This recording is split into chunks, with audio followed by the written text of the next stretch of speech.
好来，乡亲啊，继续来看南韩超人气的女子团体 BLACKPINK 到高雄开演唱会。2天的演唱会是互高雄引入到9万多人，这高雄坐稳的人数更加是冲破到50万人次。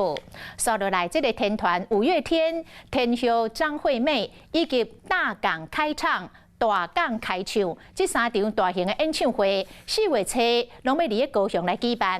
恐惊到时阵哦，坐这个高雄坐稳的人潮，会比这个BLACKPINK还佫较侪。啊，包括着坐稳，包括着电车，可能这个人拢会靠足。所以高雄坐稳特别来规划着3个因应的措施，要来应付着东港的人潮。 开心的时间到了。大家伫咧柜台顶摕手灯、海叮当，等听完 BLACKPINK 演唱会来坐一稳，继续伫这10拍票。节目人员放送 BLACKPINK 的歌，带动气氛，互大家等车做热闹。根据高雄捷运公司的统计 ，BLACKPINK 高雄开唱3月18、19、2天坐稳的人数超过50万人。啊，那说落来个大棚的，首先是天团5月天。 再来天后张惠妹，还有大港开唱。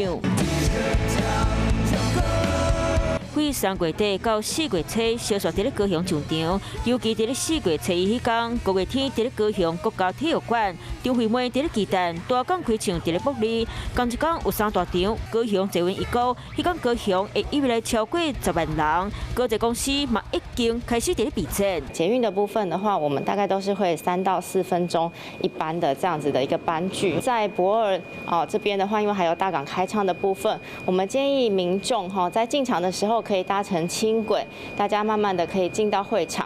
今麦计划方案包括延长人济时段、增派加班车、含启动区间车坐班往回，要来应付迄天的载客量。啊，那说落来，小编伫5月初6，伫咧高雄流行音乐中心；周东河6月初3，彭佳慧7月22，郭五仁7月29，拢伫咧高雄鸡蛋开唱。